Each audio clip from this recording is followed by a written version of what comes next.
Morning students, today we will discuss about the regeneration and पुनरुद्भवन के बारे में आज चर्चा करेंगे।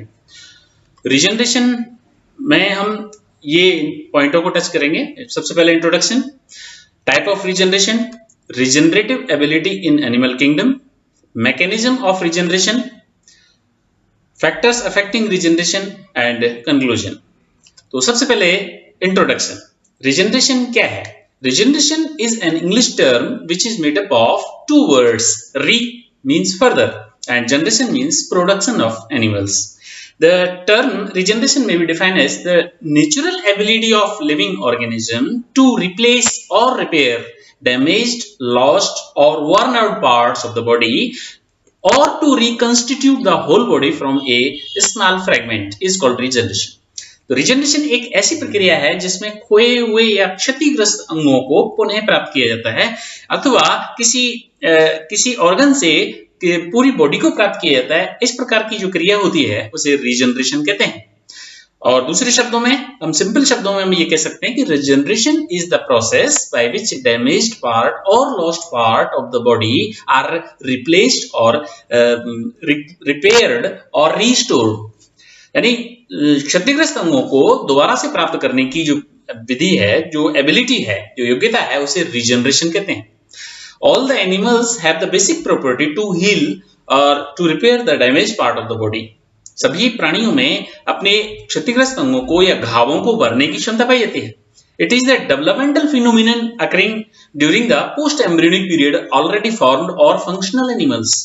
जो पहले से एम्ब्रियोनिक डेवलपमेंट के बाद में जो बन चुके हैं, कंप्लीट एनिमल्स का फॉर्मेशन हो चुका है और वो फंक्शनल हैं, उनके अंदर ये क्षतिग्रस्त अंगों को पुनः प्राप्त करने की जो प्रक्रिया है उसे रीजनरेशन कहते हैं।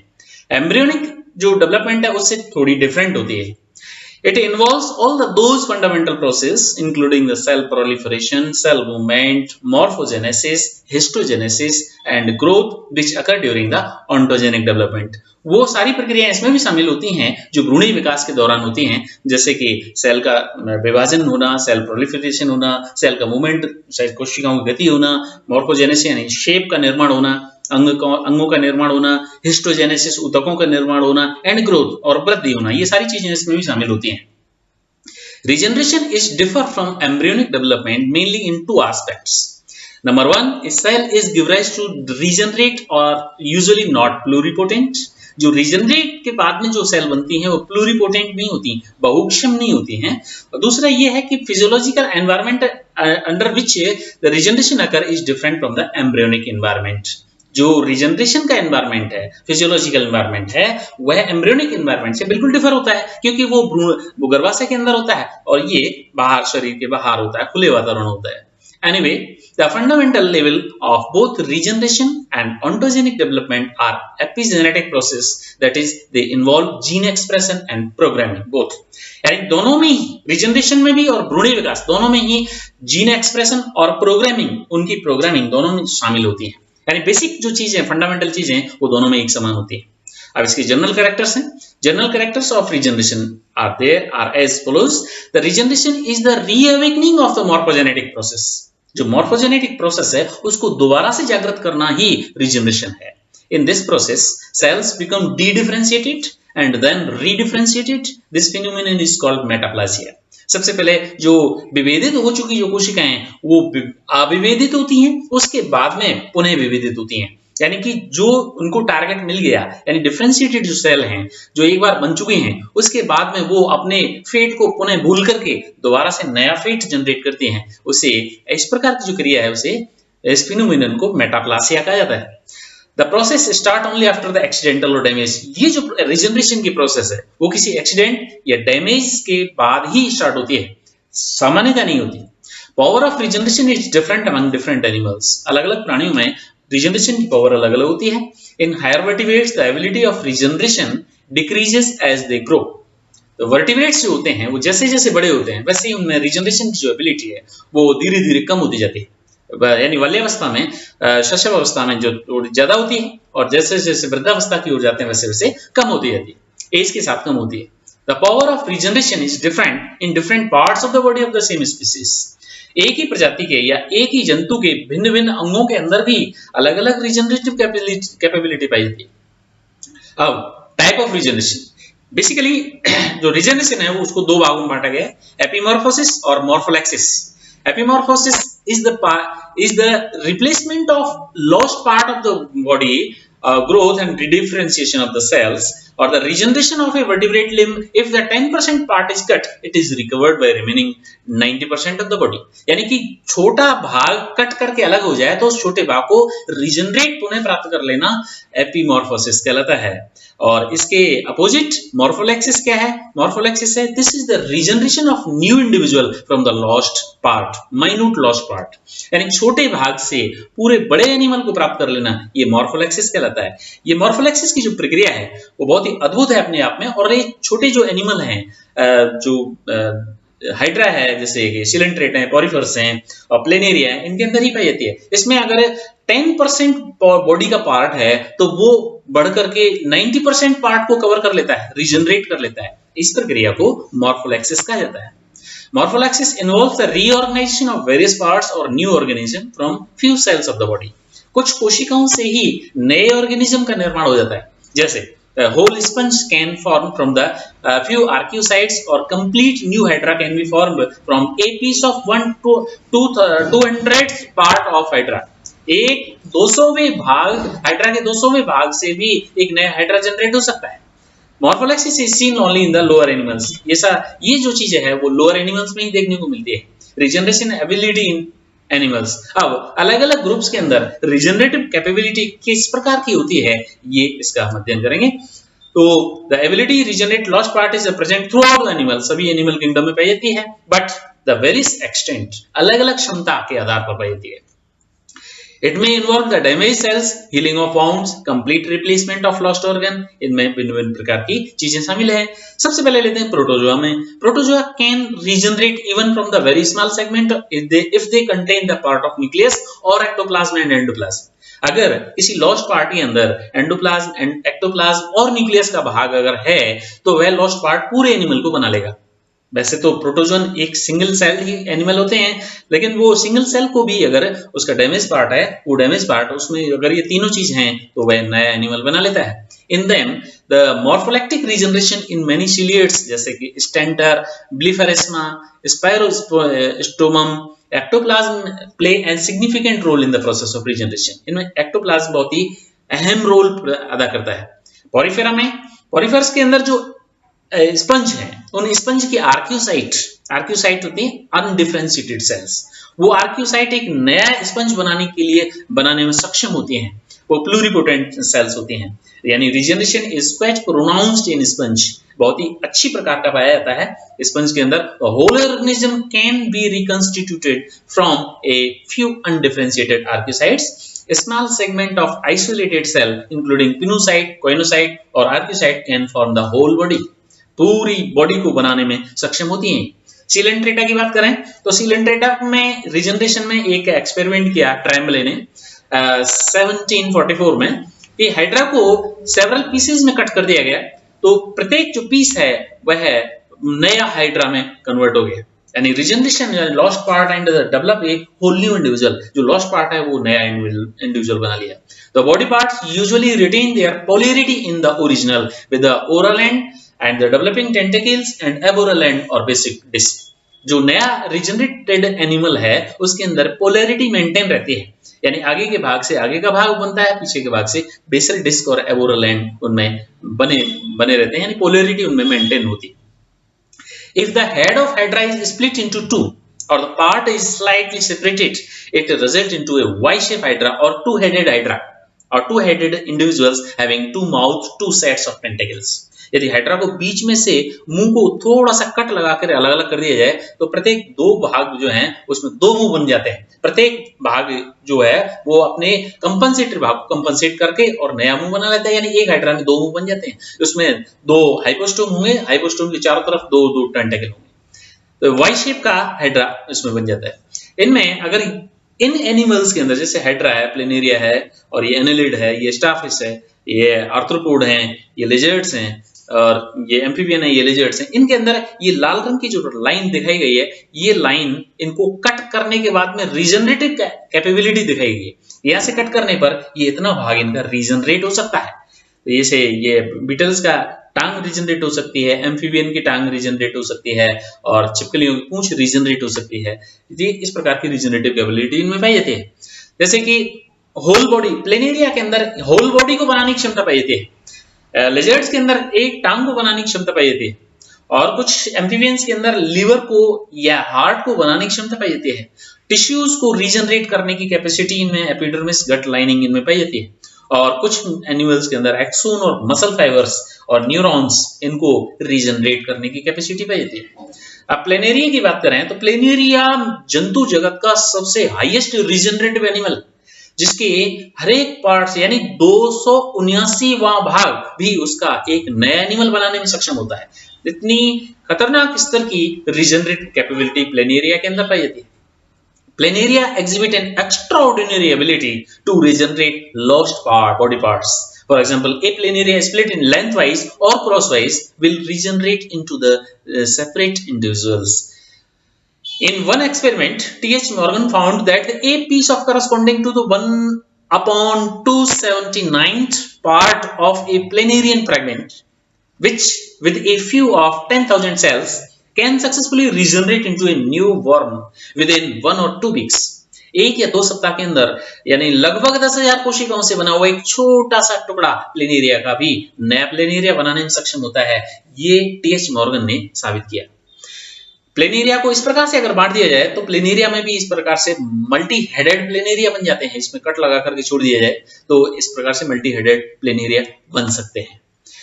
एनेलिडा, एनेलिडा की बात करें तो मेनी एनेलिड्स जैसे कि सेगमेंटेड वर्म होते हैं, वो generally are capable to regenerate. For example Chaetopterus, Branchiostoma and Branchiomma regenerate both anterior and posterior part after longitudinal bisection. इनमें एंटीरियर पोस्टीरियर दोनों पार्ट को रीजनरेट करने की क्षमता पाई जाती है। आर्थ्रोपोडा की बात करें तो arthropods are known to regenerate appendages following loss of autotomy, and regeneration among the arthropod is restricted by the molting, such as the hemimetabolous insect are capable to regeneration only until their final molt, whereas the most crustacean can regenerate throughout the lifetime. Crustacea में life time में regeneration पाई जाती है, लेकिन कुछ जो insect होते हैं उनमें फाइनल मोल्टिंग के बाद में ही रिजनरेशन की कैपेसिटी पाई जाती है। इकाइनोडर्म्स की बात करें तो tissue regeneration is widespread among echinoderms and has been well documented in starfish. Starfish की एक भुजा को काट देने पर वो भुजा वापस कुछ दिनों में आ जाती है। यानी स्टीरियोइडिया यानी स्टारफिश या सी कुकुम्बर, होलोथुराइडिया या सी अर्चिन, इनमें autotomy self amputation body part is usually an appendages depending on the severity of the starfish which then go through a 4-week process where the appendages will regenerate. तो इनमें regeneration की क्षमता पाई जाती है। जैसे अगर starfish को इस प्रकार से अगर काटा जाए, काटने पर ये वाला भाग ये वाले भाग को कवर कर लेता है और नई स्टारफिश बना लेता है, और ये दूसरा भाग जो कटा हुआ भाग है ये नया दूसरा भाग, इसका जो कंपनसेटरी भाग है उसको बना लेता है और रिजनरेट करके नया एनिमल बना लेता है। एम्फीबियन की बात करें वर्टिब्रेट्स के अंदर यानी कोर्डेटा के अंदर एम्फीबियन की बात करें तो in these animals the power of regeneration is very high. Urodele amphibian such as the salamander, newts display highest regenerative ability among tetrapods, in annular and tadpole having more ability of regeneration than adults. Tadpole के अंदर ज्यादा regenerative ability होती है बजाय वयस्कों की। Urodale amphibians such as the salamander, newts display highest regenerative ability among tetrapods, and as such they can fully regenerate their limb, tail, jaws, retina via epimorphic regeneration, leading to the functional replacement with new tissues. इनमें इन चीजों के अंदर सबसे ज्यादा regenerative capability पाई जाती है। जैसे कि एक्सोलोटल लार्वा है, एक्सोलोटल लार्वा के अंदर ये सारी चीजें बन सकती हैं। आई बन सकती है, ब्रेन बन सकता है, बोन बन सकती है, टेल रीजन बन सकता है, मसल्स बन सकती हैं, हाइंड लिम्ब बन सकते हैं, एक्सटर्नल गिल्स में रिजनरेशन हो सकता है, फोर लिम्ब में रिजनरेशन हो सकता है, हार्ट में हो सकता है, जॉज में हो सकता है। सैलामेंडर क्या अगर एक भाग को एक टांग को काट दें, अगर पाद को टांग को काट दें तो वो अगर पाद की या फ्रॉग में भी काट दें तो भी वो रिजनरेट होकर के नई टांग बना लेता है। रेप्टाइल्स की बात करें तो regeneration occur in the tail of lizards, छिपकलियों की पूंछ में रिजनरेटिव कैपेबिलिटी होती है। ऑटोटोमी also occur in lizards which is shed off the tail and run away against the predators. परवक्षियों के सामने अपनी पूंछ को तोड़ करके और वो अपनी जान बचा करके भाग जाती हैं, और पूंछ उनकी हिलती रहती है जिससे परवक्षी का ध्यान उस पर रहता है और वो अपनी भाग जाती हैं। तो although the regenerative tail is the shorter और bigger than the real one, उसके बाद में उनकी नई पूंछ आ जाती है, लेकिन हालांकि वो पूंछ जो है उनकी पूरी बराबर लंबाई की नहीं होती, छोटी होती है, कमजोर होती है, ऑर्डिनरी एंडोस्केलेटन होता है। And the power of regeneration is not occur other organ in the tail then the tail in the lizard. Tail के अलावा लिजर्ड्स के अंदर किसी भी ऑर्गन में रीजनरेटिव कैपेसिटी नहीं पाई जाती। जैसे कि ये गीको है, गीको में ऑटोटॉमी पाई जाती है, अपनी पूंछ को तोड़ करके भाग जाती है, लॉस्ट टेल, और उसके बाद में रिवरिंग टेल, और 4 वीक के अंदर या 22 वीक के अंदर ये जो टेल है वो नई रीग्रो हो जाती है। एवीज की बात करें, एवीज और मैमल्स में बहुत कम मात्रा में ये रीजनरेटिव कैपेबिलिटी पाई जाती है। बर्ड्स में केवल बीक और फीदर्स के अंदर पाई जाती है। मैमल्स में स्किन में, लीवर में, नेल में, हेयर में, स्किन, ये दोबारा आ सकते हैं, बाकी और कोई अंग नहीं आ सकता। मैन की अगर ह्यूमन बीइंग की उंगली भी कट जाए तो उंगली दोबारा नहीं आएगी, उनमें इतनी ज्यादा रीजनरेटिव कैपेसिटी नहीं पाई जाती। नाखून में, बालों में और इनमें नखों में, इनमें रीजनरेटिव कैपेसिटी पाई जाती है। अब रीजनरेशन की मैकेनिज्म किस प्रकार से होती है, क्या मैकेनिज्म है इसकी, क्या प्रक्रिया है? Regeneration is a complex process which basically involves a histological transformation. To understand the mechanism of regeneration, there are many experiments have been done on salamander and newts. Salamander और newts पर कई प्रयोग किए गए ये समझने के लिए कि regeneration होती कैसे। Regeneration mechanism को हम इन steps में बांट सकते हैं। Pre-blastema stage, blastema formation, formation of limb, histological events में de-differentiation stage, proliferation of cells and re-differentiation stage। तो सबसे पहले pre-blastema stage. As a result of cut, जब भी कोई कट लगता है कहीं तो tissues are exposed to the surface, तो जो ऊतक हैं वो बाहर आ जाते हैं, and wound is formed there, और वहां घाव बन जाता है। The blood is flow out from the cut vessels and spread over the bounded surface. Blood निकलता है और पूरे जो कटे हुए भाग है उस पर वो ब्लड छा जाता है। The blood coagulate over the bound, और उस पर आकर के वो क्लॉट हो जाता है। Epidermal cells from the edge of the cut migrate to spread over the exposed surface underneath the blood clot. Blood clot के नीचे जो epidermal cells हैं वो आकर के और spread हो फैल जाते हैं। This process is called wound healing. इसे घाव भरने की प्रक्रिया कहा जाता है। The time required for the epithelium to close the wound depend on the size of the wound. घाव को भरने की जो टाइम है वह डिपेंड करता है कि घाव कितना बड़ा है। The formation of blastema. A few days after healing of the cut or wound, the epidermis covering wound bulges out, forming a stumpy outgrowth. This is known as blastema formation or regeneration bud is formed. Regeneration bud या blastema कहते हैं जो cut कर लगने के बाद में और सबसे पहला जो ठूंठ-नुमा संरचना निकलती है उसे blastema कहा जाता है। Blastema is formed by the accumulation of undifferentiated mesenchymal cells below the epidermis. Epidermis के नीचे अनडिफरेंशिएटेड अविभेदित मेसेनकाइमल सेल्स के इकट्ठा होने से बनता है। It continues to grow in size, ये लगातार अपनी वृद्धि करता है। Blastema has a limb bud formation in embryo because it has a potential to grow and differentiated in limb. वो धीरे धीरे आकार में बढ़ता है और बढ़ते बढ़ते उसमें लिम्ब को बनाने की क्षमता पाई जाती है। फॉर्मेशन ऑफ लिम्ब जिसे मॉर्फोजेनेसिस कहते हैं। The limb blastema passes through the several distinct stages during the course of differentiation. Differentiation में विभेदन की जो प्रक्रिया है उसके अंदर ब्लास्टिमा वो distinct stages से गुजरता है। In an adult nude at 20 degree centigrade and 15 days after the amputation, the blastema is filled with the undifferentiated cells. 15 दिन के बाद में और 20 डिग्री पर ये जो ब्लास्टिमा है, घाव है, वो ब्लास्टिमा की अनडिफरेंशिएटेड सेल से भर जाता है। After 20 days, blastema becomes cone shaped. 20 दिन बाद में वो कोन के आकार का हो जाता है। 25 दिन बाद में पैलेट स्टेज आती है। Blastema appears to be flattened cone के रूप में हो जाता है। And 30 to 35 days, first sign of digit appeared. This is notch stage. और 30-35 दिन के बाद में उसमें पहली बार उंगली का निकलना प्रारंभ होता है। इसे नॉच स्टेज कहा जाता है। From these digits rudiment, new digits are formed within 75 days. Complete limb is regenerated. और 75 दिन बाद में पूरा लिम्ब रीजनरेट हो जाता है। हिस्टोलॉजिकल इवेंट क्या होती हैं? Histological events the regeneration include the de-differentiation and re-differentiation process. De-differentiation का मतलब है कि जो उनको टारगेट दे दिया गया था, अब वो टारगेट उनसे वापस ले लिया जाएगा और उनका टारगेट विलुप्त होने के बाद में दूसरा टारगेट दिया जाएगा। उसे कहते हैं टारगेट के लेने को कहते हैं, वापस लेने को कहते हैं डी-डिफरेंशिएशन, और दोबारा से देने को, नया टारगेट देने को कहते हैं री-डिफरेंशिएशन। यानी after the bound is covered with epithelium, de-differentiated tissue in the of the stem adjoining cut surface undergo extreme degeneration and become undifferentiated mesenchymal cells. This is called de-differentiation. The intercellular matrix of the skeleton dissolves, the cells are released, and these migrate and accumulate beneath the ectodermal cap. Similarly, mesenchymal cells are released by the dissolution of connective tissue fibers and the fragmentation of multinucleate muscle cells. The cells of all the sources are histologically indistinguishable and are said to be de-differentiated. Continuous de-differentiation causes more mesenchymal cells to accumulate beneath the apical cap, converting early blastema into a conical shape or cone stage. Next is proliferation. Proliferation यानी cell division, fast cell division होता है.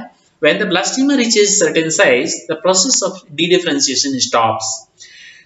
एक certain size पर पहुंचने के बाद में ब्लास्टिमा के अंदर जो de-differentiation की प्रोसेस है वो स्टॉप हो जाती है, खत्म हो जाती है, और cells of blastema in the region adjoining the wound start proliferating and dividing by the mitosis. और आसपास की जो कोशिकाएं हैं वो विभाजन करना आरंभ करती हैं. As a result, blastema grows in size. परिणाम स्वरूप ब्लास्टिमा का आकार बढ़ जाता है. Growth is maximum immediately after the blastema formation and gradually decline. धीरे-धीरे ब्लास्टिमा फॉर्मेशन के बाद में आकार बढ़ता है और धीरे-धीरे वो फिर जब शेप लेता है तो उसका आकार कम होता जाता है.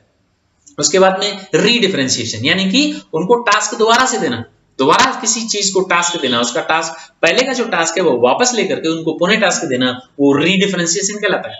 The de-differentiated tissue of the limb stem induce the undifferentiated cell of blastema to re-differentiate the lost part of the limb.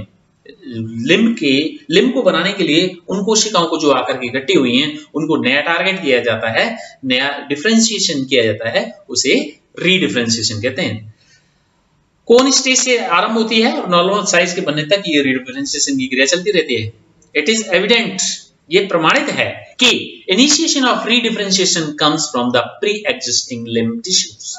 ये प्रमाणित है कि जो री-डिफरेंशिएशन की जो प्रक्रिया है वो प्री एग्जिस्टिंग लिम्ब टिश्यू से प्रारंभ होती है. जैसे कि इसमें एम्प्यूटेशन हुआ, एम्प्यूटेशन के बाद में ये वाउंड हीलिंग हुई, वाउंड हीलिंग के बाद में एपिथेलियल सेल्स इकट्ठी हो गई, इन एपिथेलियल सेल्स के बाद में ये ब्लास्टिमा सेल्स एकत्रित होकर के और ये प्रोलिफरेट हुई और ये नुकीला नोक के आकार का कोन शेप बन गया, जिसमें डी-डिफरेंशिएशन बनने के बाद में कोन शेप बन गया.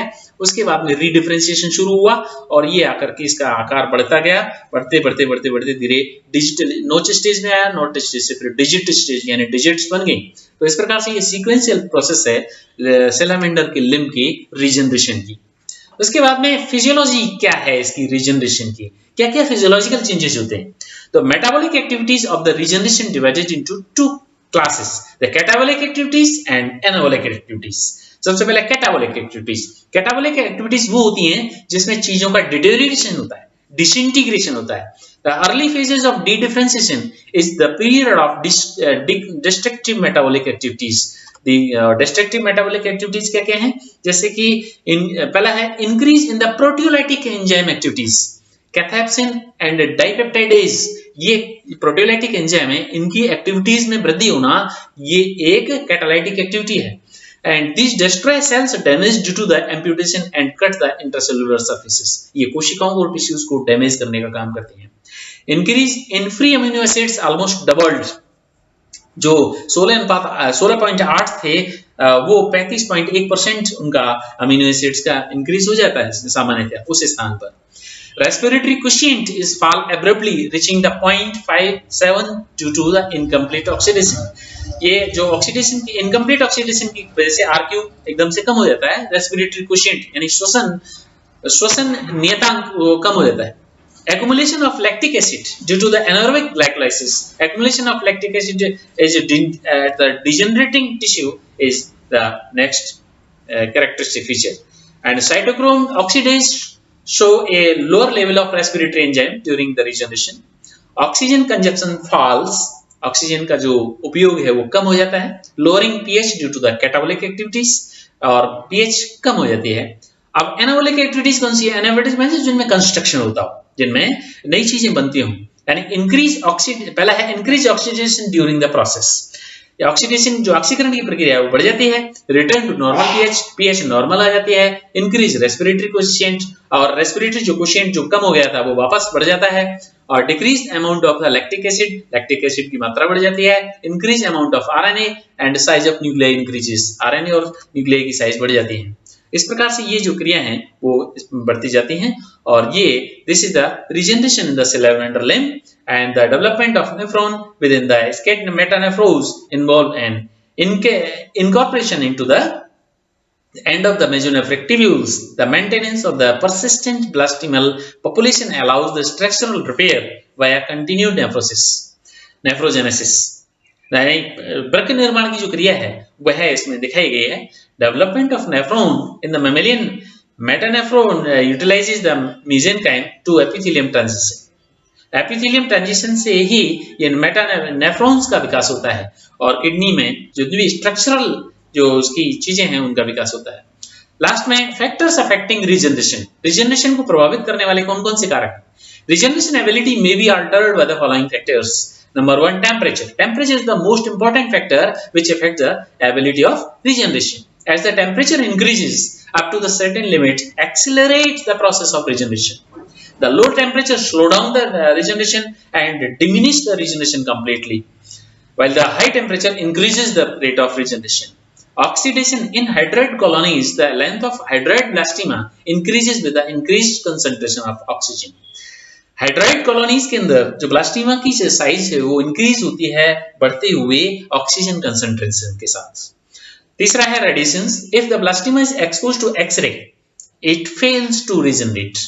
अगर किसी एम्फीबियन की लिम्ब के ब्लास्टीमा को एक्सरेज के सामने एक्सपोज किया जाए और उनकी डोज रखी जाए 5000 से लेकर के 7000 रोएंटजन, इस rays found to be suppressed, तो वह रिजनरेट नहीं होता, वो सप्रेस हो जाता है। Electric current, electric field accelerate the stimulate tissue regeneration and healing the fractures. Electric current से भी ये चीज एक्सीलरेट होती है एक एक्सटेंट, एक हद तक, उसके बाद में डिमिनिश होना शुरू हो जाती है। Sea water, according to swelling in hydroids perisarc exposed to it regeneration becomes fast. तो रिजनरेशन एबिलिटी को इस प्रकार से एक चित्र द्वारा दिखाया गया है कि इसको कौन कौन से कारक प्रभावित करते हैं। Vitamin A, electric current, oxygen, food and X-ray and temperature and sea water. These are all factors affecting regeneration. This is all about regeneration. Thank you.